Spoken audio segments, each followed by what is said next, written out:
One of the greatest parts of MOAB.Con is you all, our users, and we have the pleasure of listening to one of our users from Georgia Tech, Paul Manno, who's going to talk to us about the Georgia Tech software distribution. Paul?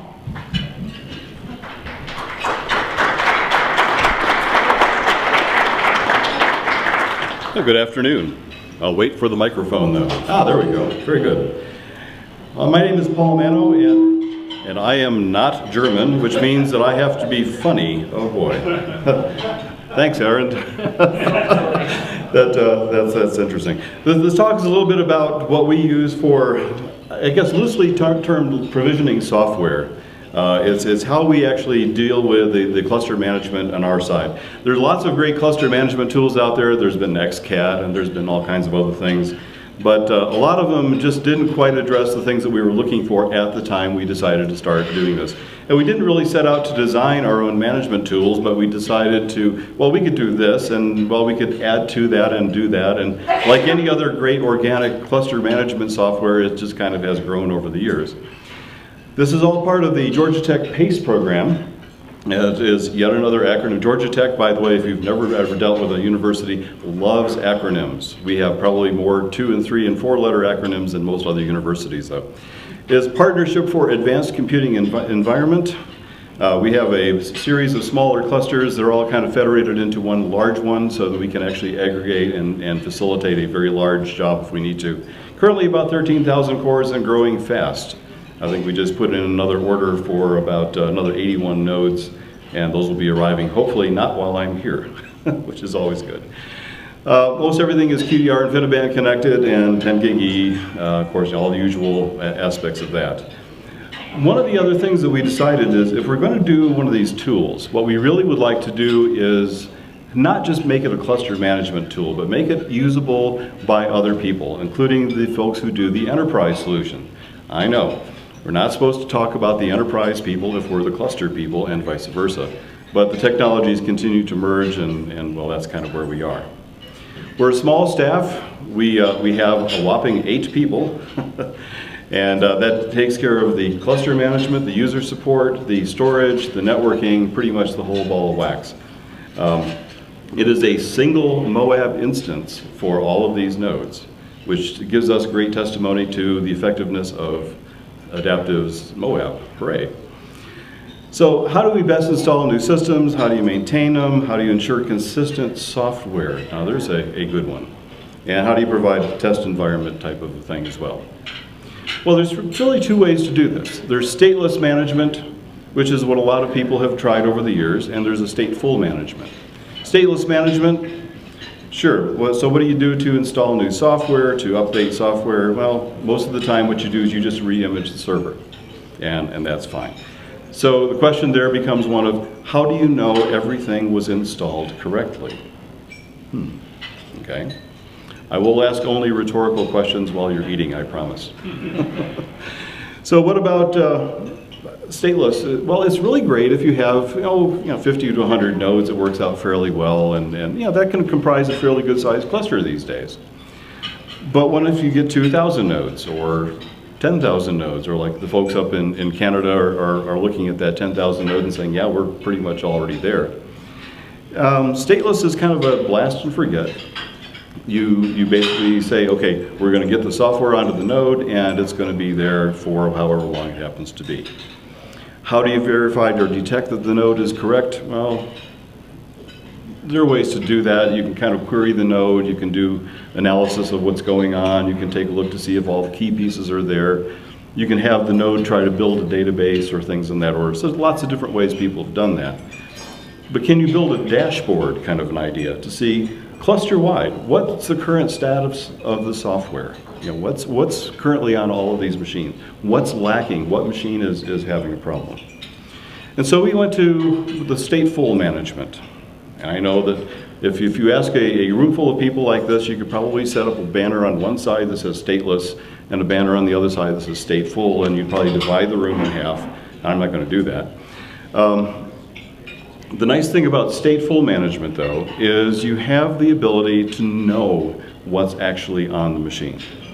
You can apply only differences. You can say, gee, this machine has everything with the exception of this one piece. and then you can add that one piece, and now it's up to date. So there's some things there. You can also wait for the node to become ready. So stateless management, one of the interesting things sometimes people do is they say, okay, we're going to blast this new version of software out there. Oh, by the way, that particular node happens to be rebooting at the moment, and it didn't get all of the pieces on it. Okay.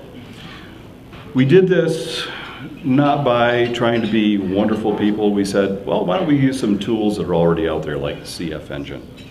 And CF Engine has some really good features. It has some really interesting things.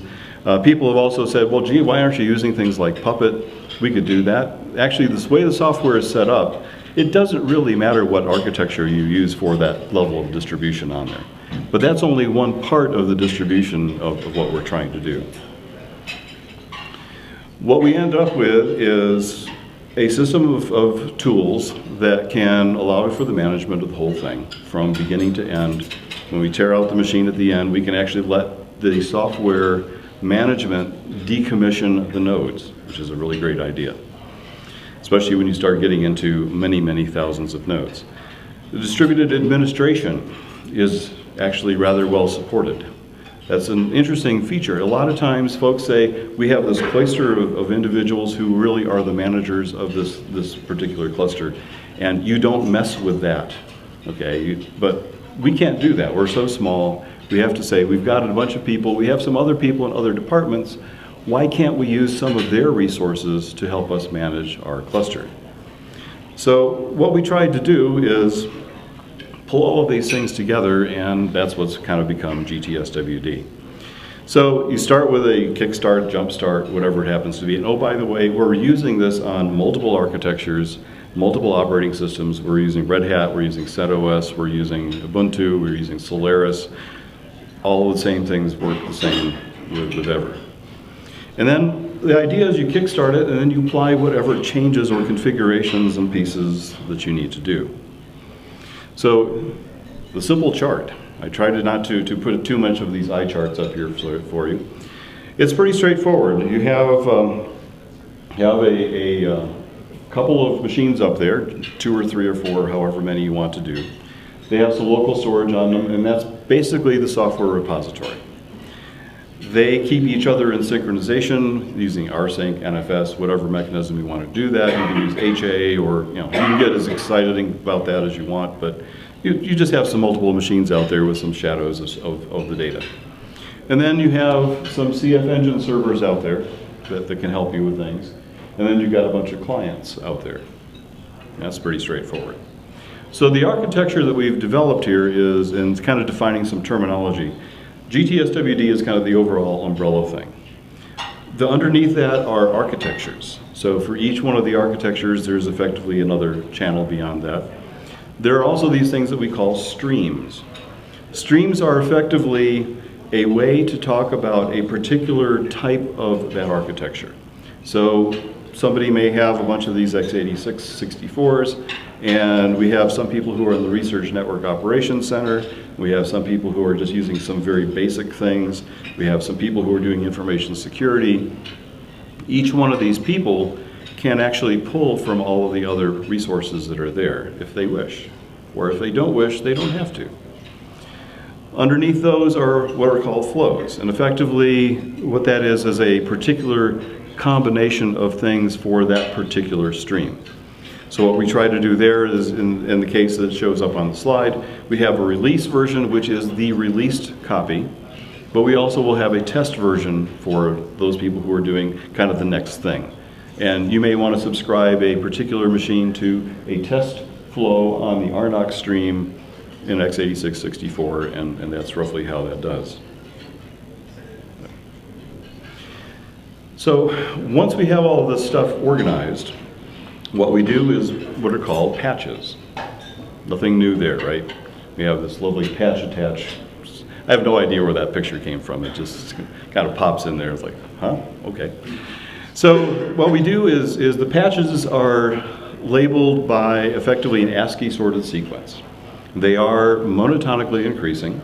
So you set up the patches so that they have a patch number, a patch name, a patch number, a subname, etc. And you organize them in such a way that they will actually only do each patch once on a machine. So if I start from scratch, what I do is I go through all of the patches exactly once, and they go through and applies that patch. Now what happens if I say, gee, you know, that patch really didn't do what I wanted it to do? Do I go back and edit that patch? And the answer is no. In general, they're immutable. What you want to do is you want to write an additional patch that basically counteracts the first one. Now, why would I do that? I'll explain that in a minute. The patches themselves has a bit of a structure to them. They have a kind of a keyword header. So this says to expect a directory of other files to include with this patch. Does it use tar or whatever other mechanism you want? Is it to be only performed at boot time, which you can choose that? Does it require system restart? And there's several other kind of keywords that we've tossed in there to help along with that. Along with that is a section which is the CF stanza, we'll call it. Try to get out of the sensitive spot of the mics. And what we try to do there is put all of the CF engine-ish kinds of things into that one set of stanzas. So if you want CF engine to go and find and replicate and make a copy of something the same as it is on a server somewhere, that's where you do it. It's just a part of the patch, nothing specific. So the patch operations, oh, there we go. Hello, back. The patch files can have dependencies. They can say, don't run this patch if this other patch has not run. The reason for doing that is we may actually have interdependencies between the different streams or within the different flows. We can say, gee, somebody over there wrote this really great patch that applies this marvelous new whatever to the system, or installs this great software, whatever it happens to be. It's if that's not installed, don't run this patch. So it can do some dependency checking for you in that aspect.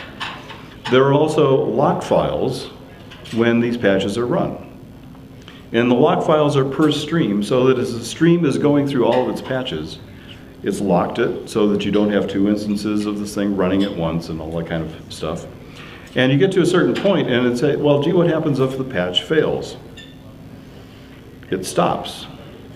The lock file stays there. It won't actually restart things until somebody takes some action. Now, how do I know what's going on with that? Well, I go back to that dashboard thing I mentioned early on. I can say I can do that dashboard now, and I can just go out and look for lock files, and I say, well, what's in the log file is which patch actually was failing.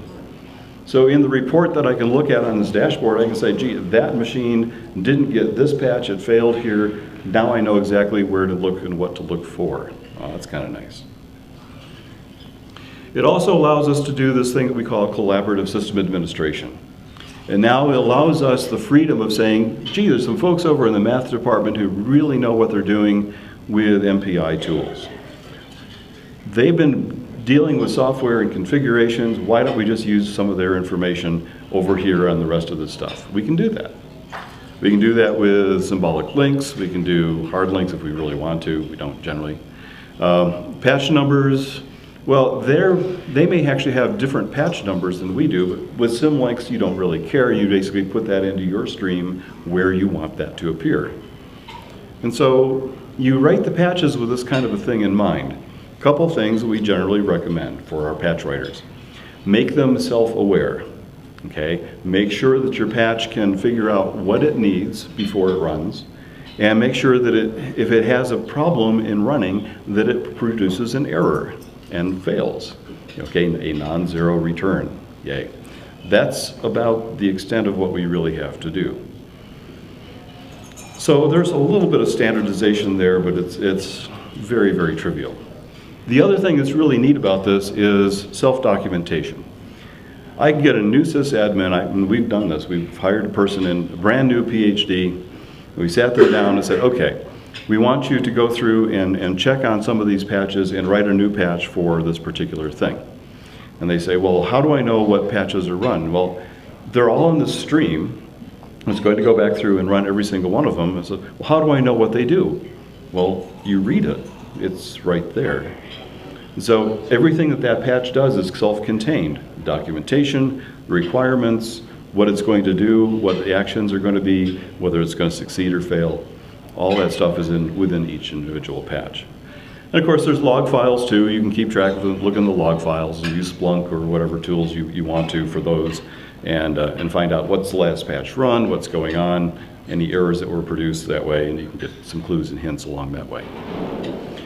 So that's kind of the overview of what GTSWD is. For the rest of the cluster management stuff, we use local storage, well, local software anyway. We put it on some high-speed storage, and yes, somebody went off and got this great picture of, I have to read it. It's an IBM 2400 series mag tape device. I never used one of those. I probably got the next series after that. I've been around that too long. So the idea is make everything available everywhere. Okay, we support lots of users all over campus, and it's like, why do I want to say, okay, this person only sees NAMD, this person only sees PET-C, this person only sees, whatever. Why not just put all of the pieces on all of the nodes, and then they can use whatever they want. Now, if it's a licensed product, some third-party products are licensed, we can set up the licensing that says only those sets of users that are authorized can use the license. It's self-policing that way. But that also means that I can have a researcher who says, yes, I've only used NAMD, I only use NAMD, I only use NAMD. And then one day he comes and says, hey, I found this great new tool. Can you guys install it? Oh, look, it's already there. Sure, just go ahead and use it. Multiple versions? Sure, not a problem. We can do that too. We have versioning with all the software. So that's all there. We also use LDAP. And this is kind of the key and the bridge into the other pieces that go on. We use LDAP, and we don't use a standardized schema. We kind of develop our own schema for it just because of what we're doing. But we use it for all the node-specific things. Hardware, software definitions, the queue memberships or class memberships, Ganglia reporting, how do you configure this thing for Ganglia or Nagios or any of those things. All of that stuff is encapsulated in the LDAP entry for a particular node. The patches can query the LDAP for information. So as a patch is running, it can say, gee, what's this node supposed to actually have on it? Oh, here it is, great. Get the information, get the software, get the pieces, get the configuration, poof, done, you're all set. We also have what are called maker scripts that can query the LDAP and say, gee, what users should be allowed on this node? Well, it's all in the LDAP. Or what queues should this belong to? Oh, it's all in the LDAP. Or what pieces should this, where should its Ganglia report as far as what cluster part is it from? It's all in the LDAP. Makes it easy. So you use the LDAP information, you can have user accounts, groups, queue definitions, cluster membership, hosts. There's no end to what we can add into that LDAP. It's very fast, it's very easy. It doesn't take much. LDAP is a wonderful little tool.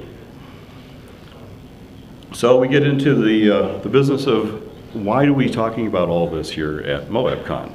Oh yes, MOAB.Con, right. We use all of this LDAP information to also configure Torque and MOAB.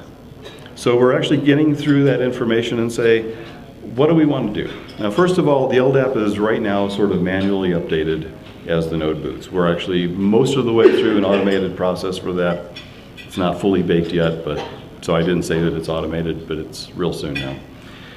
Effectively, it just collects information from the system. It looks at, LSPCI, it does all the various pieces of information, gets that, pushes it all into LDAP. So it knows, is there an InfiniBand card on this machine? Is it got a 10 gig connection? Is it a 1 gig connection? What's going on with it? All that stuff's there. Number of cores, oh yeah, you can figure that out too. Do you want to know the number of sockets? You can figure that out too, right? So you put it all in there. It's all kept in the LDAP, which means it's now really simple to go back through and say, gee, I need to configure a new Torque host file. Fine, you go to the LDAP, you read through all the information, you pull out all of the information, number of cores, number of this, number, memory, piece, specialized things, does it have GPU on it? And you put all that stuff in the Torque configuration and poof, you're done. How often do we run that? 4 or 5 times a day. How often do we update the LDAP? 4 or 5 times a day. But it's an automated process at that point. We just simply push information into the LDAP, and the makers take care of the rest. And if we need to restart Torque, the maker strip when you restart torque for us as well. Same thing for MOAB. You can build up all the class information from the information in LDAP. You can do all the dynamic provisioning if you want from LDAP. Dynamic queue policies. We actually have sets of users that have overlapping queues, and we can say these users are always supposed to get a slightly higher priority than those users, and we have faculty management and faculty governance committees, and they all decide what the policy should be. We just have to implement it. But again, with the LDAP, it makes it really, really simple and straightforward to us to go through and say, well, just add a plus 20 to the priority when you put things into the queue from this set of users. And that's just real easy to put that into MOAB configurations. We don't actually set the main config file. What we do is we use all the include files with MOAB so that we have all these things generate individual files, and then the main file just includes all that stuff as MOAB starts, poof, done. So routing queues, all that kind of thing. You can actually set up routing queues that route to other routing queues that route to other routing queues to other routing queues. And there are reasons that you might want to do that, but in a lot of our cases, that just end up redundant. And so we can have the maker script actually go through and say, gee, the ultimate place that it's really going is here. Why don't we just set that up as a routing queue to that one location? You want to change it, you change the LDAP information, the maker script runs at some point and it changes it. So other tools that we use, we do health check things, of course. We do user health information. You know, is this user actually got all of the resources they're supposed to? We have self-service information, including things like all the networking tools. We have this thing called a book of knowledge. It was done by one of the other folks. It's kind of like another network management on steroids, but it actually goes out there and looks at all of the networking technology and puts together a nice report that says, hi, this particular switch has this particular version of firmware, and it's out of date, by the way. And we can get all that and say, oh, so it's just more management tools. We also do the same thing with firewalls. All firewall management stuff's out of the self-service things. Why do I say self-service? Is because the math department or the physics department or the whatever department, I actually don't have to do anything for. They have somebody there who says, I have the authority, I've been through the training so I know roughly what I'm supposed to be doing. I can go to these tools and make all of the changes to the firewall myself. Does that sound dangerous? Could be. But what happens, a couple things that happen. One is we keep a complete log of who did what. And number two, anything which is outside of a certain realm of change goes directly to the information security people. They have to review it and they push a button and say, yep, I approve it, done. And that's how that's all handled. So we're going to do more things. We have future tools for user management, integration with Exceed and all those kinds of things as well. But the reality is, it's been a great tool for us so far. I'm told that it's effectively going to be open sourced. So if you have questions about it, I'll be around for the whole week. Thank you, appreciate it. Enjoy your desserts.